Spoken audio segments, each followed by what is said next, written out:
LJ Kappas spent thousands trying to fix his Jeep. But his mechanics couldn't figure out the problem. So finally, he got some outside advice and took it back into the shop.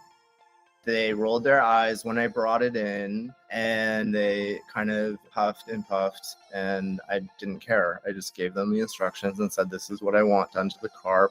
They finally followed the instructions from AI and fixed the car. Yeah. AI knows the difference between a camshaft and a crankcase, even if you don't.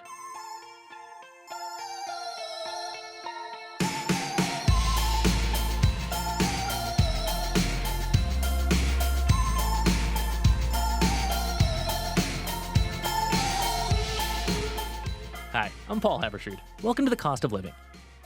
Imagine having a buddy who knows all about cars or computers, and they're with you whenever you need them.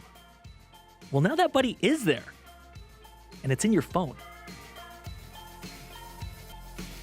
Also today, whether it's banks, airlines, groceries, the joke about Canada's economy is it's just 3 companies in a trench coat. How much does that cost us? Later, we check in with a veteran journalist who has a new beat. He's covering competition in this country. Or maybe better yet, a lack of competition. Up first, do you know anyone who's had their bike stolen? Have you?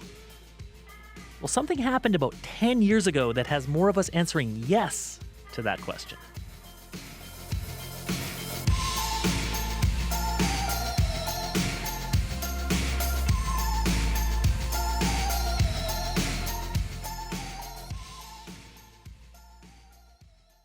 So Danielle Nerman, have you ever had your bike stolen? Yes, it was the worst. Well, tell me, what happened? So I just bought the bike, and I took it for a ride to the YMCA, locked it up, went inside, went for a swim, came outside, no bike, just the lock on the ground, cut. How did you feel?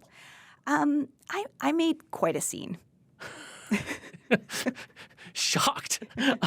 Not you. No, but this is kind of a common story these days with people on bikes, right? Oh, yeah. Bike theft is a big problem in Canada. Thousands go missing every year. If you look at Ottawa, that city has had more than $5 million in bikes stolen in the last 5 years. And that's just what was reported. So likely even more bike thefts than we know about. Oh, for sure. For sure there's more. Bikes are valuable, and they keep going up in price. That's why there's such a target for thieves. And I actually talked to someone who was part of a crew who used to steal a lot of bikes. With the 4 of us, we could do 100, 200 a week. It's not that difficult. That's Greg. We're not saying his real name because he used to steal stuff to pay for his drug addiction. And to be clear, he's not doing any of that anymore. He's turned his life around. But Greg talked to me because he really wants people to know just how easy it is for thieves to get their hands on your bike. And that's because they have really good tools. When Greg started stealing bikes, he used bolt cutters. They couldn't cut through everything, just cheap cable locks. But then something happened that really ramped things up. The cordless angle grinder. Like a little battery-powered saw. Yeah. Small, light, about the size of a Subway sandwich. Greg could, just pop it in his backpack, carry it around all day. For bike thieves, he says the cordless angle grinder was a game changer. It was incredibly fast, and we got through a lock that I would normally not be able to get through. And so what did it open up for you in terms of what you could get? Like what kind of bikes you could get? Well, most high-end bikes have at least one U-lock on them. And trying to cut a U-lock with bolt cutters is fairly impossible. But then he got the angle grinder. Exactly. Now, the first cordless models started coming out in the late 90s, but they were heavy and they didn't hold a charge for very long, maybe 10 minutes. Over time, they got better, more powerful, and when Greg started using one in 2016, he says the charge would last hours, so he could use it all day. So if you're a bike thief, this thing is like a super tool. Oh, yeah. They use it to cut through all kinds of things, even lock boxes. Like what a realtor will put on a home that they want to show has a little key inside. They can, go and open up the door, that sort of thing. Yeah, and they also put them outside apartments. And the thing about apartments is lots of them have storage rooms for bikes. It would take you 10 seconds to cut the lockbox. You take it home, maybe 20 minutes to get the keys. You'd be back within an hour, and then the entire building's yours. People don't go to bike rooms. And if they did, you just pretend to be looking at your bike. That's pretty brazen.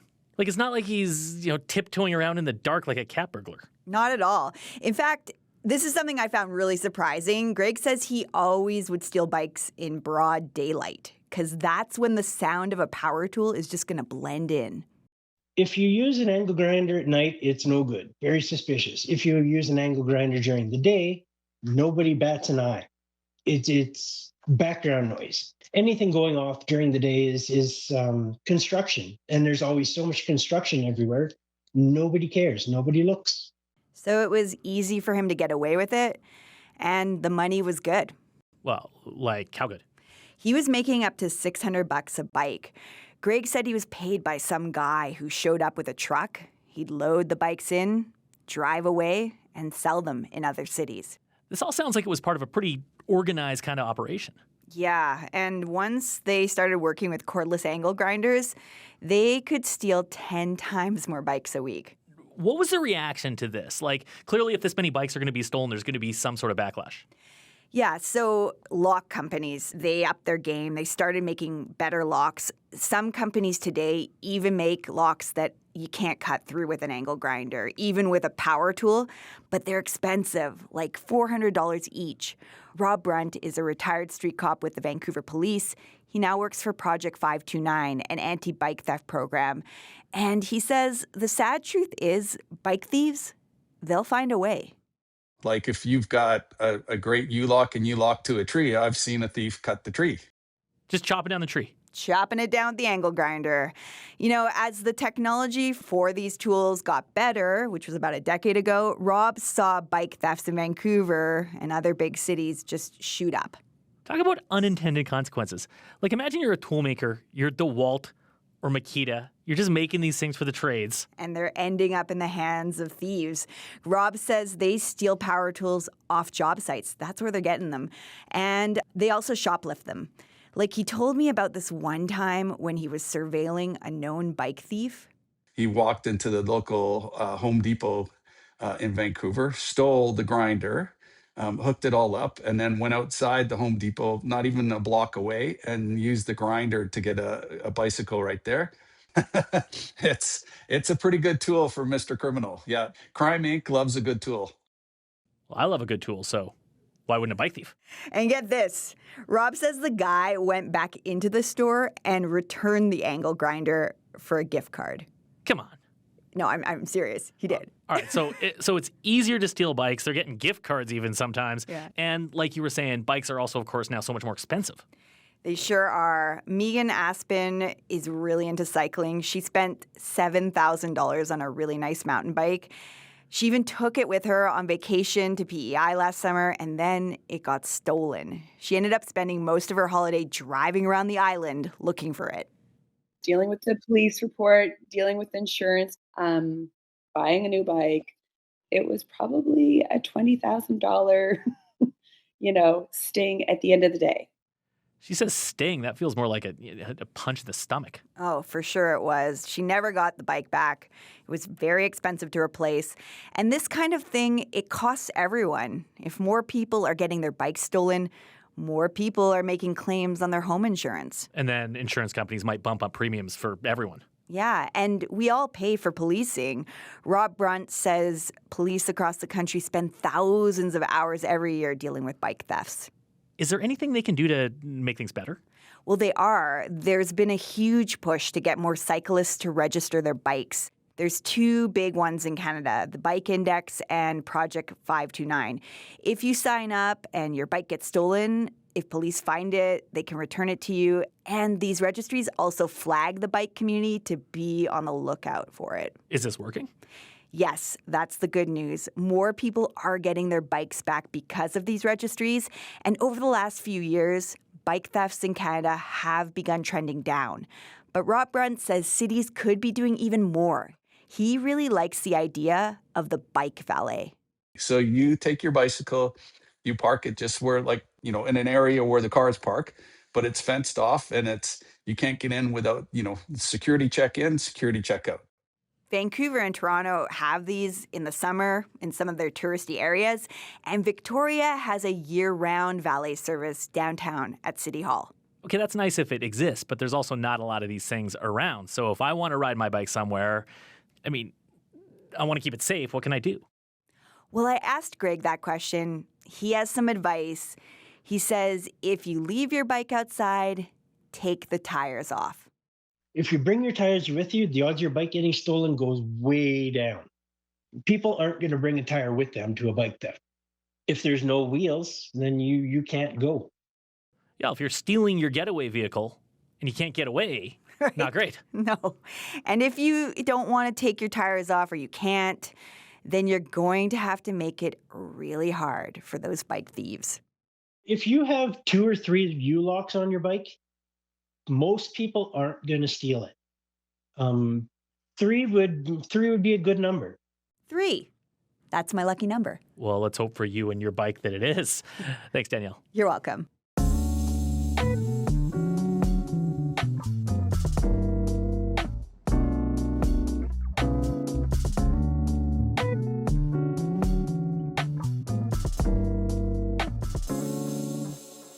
This is The Cost of Living. Listen to us on CBC Radio 1 or wherever you get your podcasts. I'm Paul Haberstrood. Has something like this ever happened to you? Your car's in the shop, and the mechanic tells you, the dog bone's cooked and she's got a ton of play in the front end. You nod like you know what's up and hand over $500. The same thing can happen when talking to a plumber or shopping for a laptop. They know things that you might not. But now, something could be leveling the playing field. LJ Kappas loves his Jeep Wrangler, but it's old and finicky. About 6 months ago, it wouldn't start. Then other issues began popping up. Things like the right passenger side window not rolling down, the passenger side door not always unlocking, and just kind of like weird, unique things about the car. LJ took it to his mechanic and trusted they could locate the problem. But after spending $2,000 on repairs, LJ's car still wasn't fixed. So he turned to ChatGPT. One thing that AI was telling me was that 2007 Jeep Wranglers are known to have a problem with the electrical wire in the back doors, where the hinge on the back doors opens and closes, and then often the wiring just gets frayed there in the hinge. LJ printed off the instructions from AI and brought them into his repair shop. They rolled their eyes when I brought it in, and they kind of puffed and puffed, and I didn't care. I just gave them the instructions and said, this is what I want done to the car. They finally followed the instructions from AI and fixed the car. Our relationship with experts like mechanics and plumbers may be changing thanks to the power of artificial intelligence. Ryan Miner is with the Chartered Professional Accountants of Canada.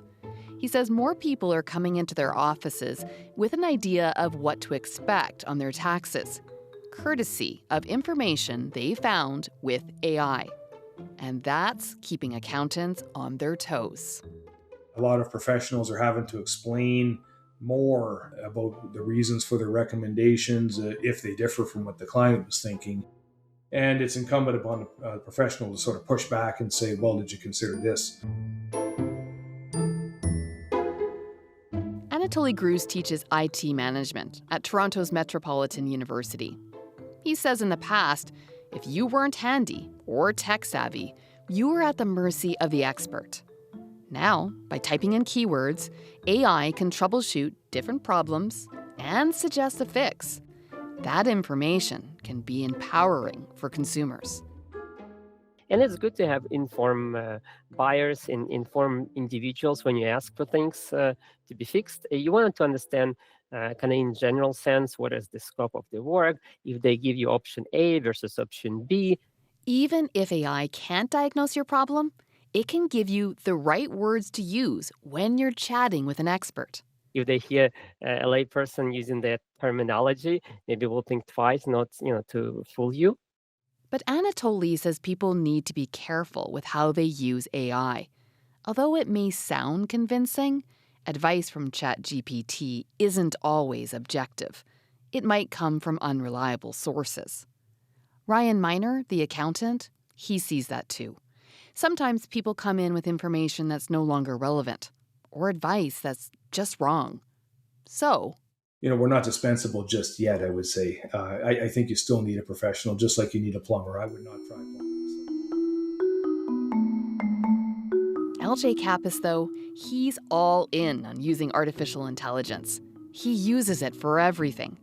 A few months ago, the toilet in his apartment wasn't filling up with water. The building manager told him to call a plumber and insisted the problem was connected to LJ's unit. But AI said, no, there's no water coming from the wall. It's not the apartment's issue. And it was right. So score one for artificial intelligence. And LJ. Yeah, I ended up getting reimbursed like $300 worth of plumbing fees. For the cost of living, I'm Leah Hendry.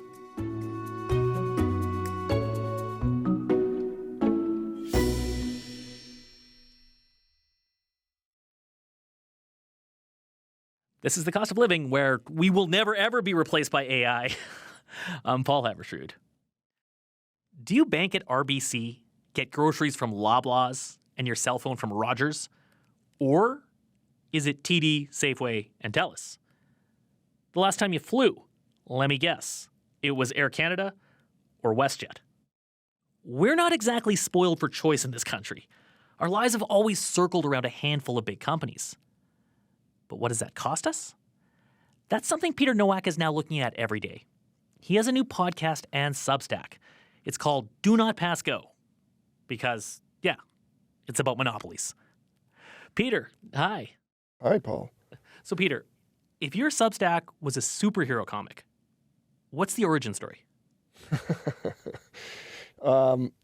Yeah, I think, so I spent many years as a journalist covering the tech and telecom sectors. So I kind of became really acquainted with the issues of corporate concentration and monopoly and oligopoly and what that means. And I think that's, those issues really translate on two fronts. So on the consumer front, generally, I think everybody is quite familiar. It leads to less choice, higher prices, worse products and services, and so on. Whereas on the other front, which is the employment side, for workers, if you've got fewer companies in any given sector that are, that you are able to work at, that's going to lead to lower wages and it's going to lead to, worse terms of employment and that sort of thing. So it is kind of, that's kind of the personal side of it that drives me. We think about what a lack of competition might cost us in terms of dollars and cents out of our pocket, whether it's groceries or airlines or those kinds of things. You mentioned jobs, and I just wanted to follow up on that because I don't think, at least I don't think much about competition or lack thereof and what that might mean to employment. What does that mean to employment?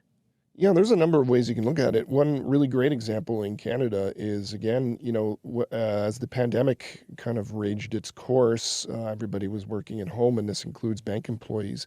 And then, sure enough, as things settled down, all of the banks basically started recalling all of their employees into the office. I think for right now, it's most of them.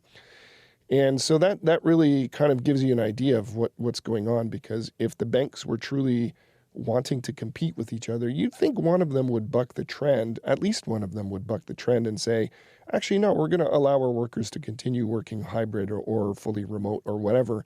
That, of course, would give that bank the leg up in terms of trying to attract talent from the others.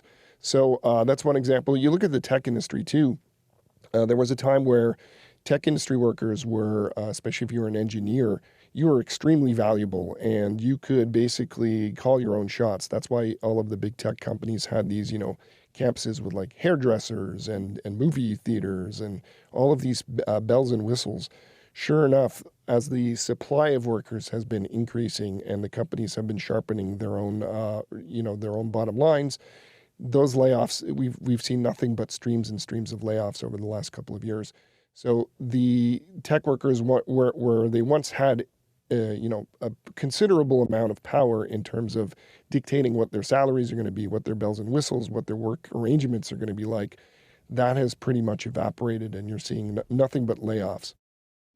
Let's flip this on its head. We're talking about a lack of competition and why that may not be good for Canada, but there is an argument out there that big companies are actually good for Canada, especially now with the U.S., trying to crash down the door, that they actually provide a line of defense because they have scale and scope and they can actually protect this country in some ways. What about that thinking? Yeah, absolutely. And I wouldn't say that's without merit. Canada was very much founded with monopolies at its core, the Hudson's Bay Company and Canadian Pacific Rail. And to some extent, those monopolies were, in fact, defenses against American incursion. They helped, CP in particular, helped unite Canada east to west. So it kind of created this cohesion and this buffer against, the barbarians at the gate, so to speak. That was also the case in the 80s when the Competition Act was first brought into existence. And the thinking there was, well, we need to promote big Canadian companies because that's the best way to prevent the Canadian economy from basically being taken over by American companies and thus just becoming a branch plant economy.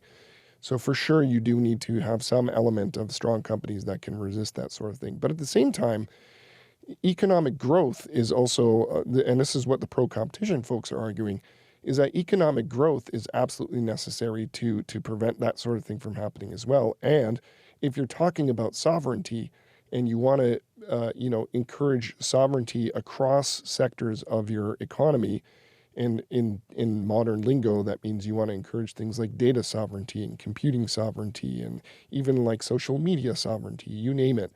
That's gonna require smaller businesses. You're gonna have to enable smaller businesses to innovate in those spaces, because the problem with large companies is they're not known for being great innovators.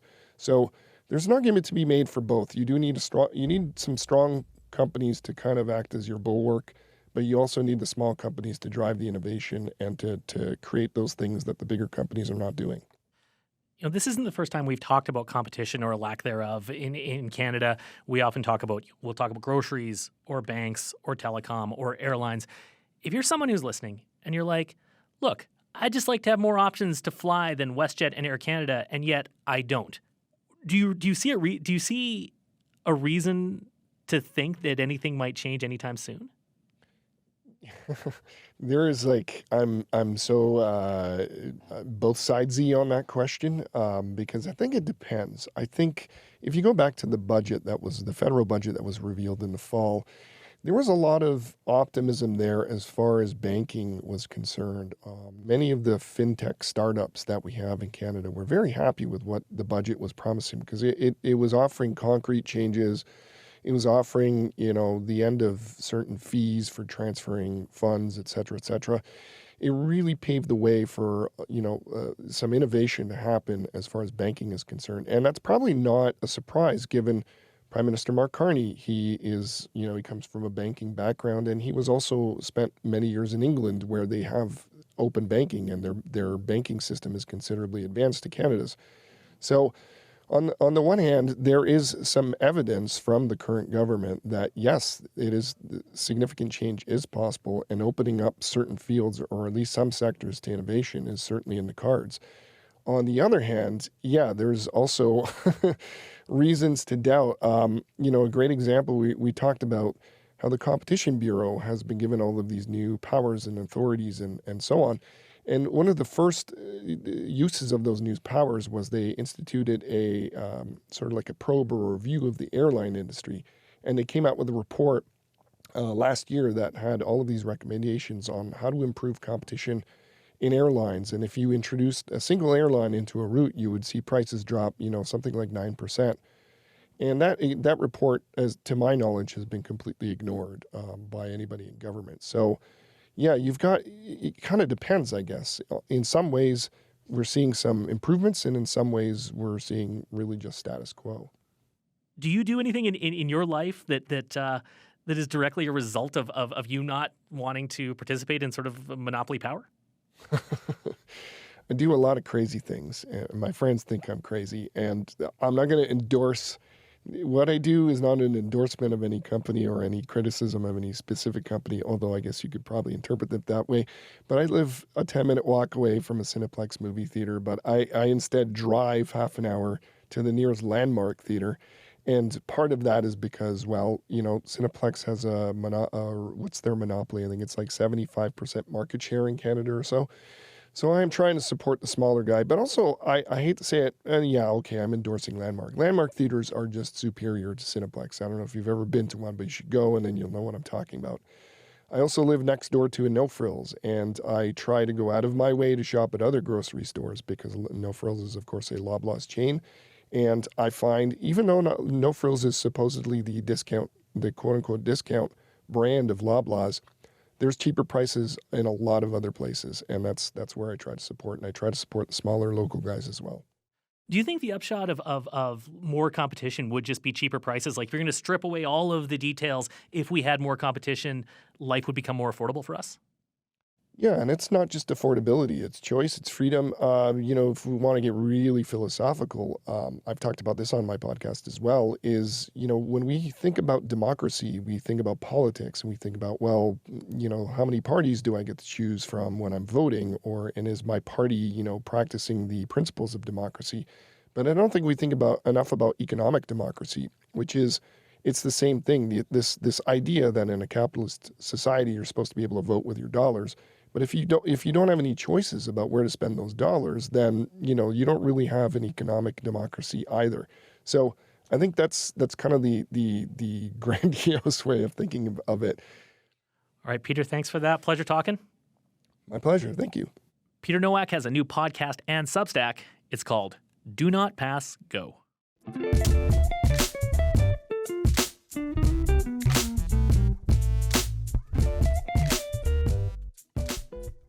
That's all for the show. The Cost of Living is based in Calgary. The show is produced by Danielle Lerman, Leah Hendry, and Jennifer Keane, with help from Jeff Kynock. Oh, and if you hear something on the show, you want to give us a call, tell us about it, please do. Our number is 1-866-550-COST. That's 1-866-550-2678. Or send us an email. We'd love to hear from you. Our address is costofliving@cbc.ca. Thanks for listening to the show. Talk to you next week. I'm Paul Haberstrood.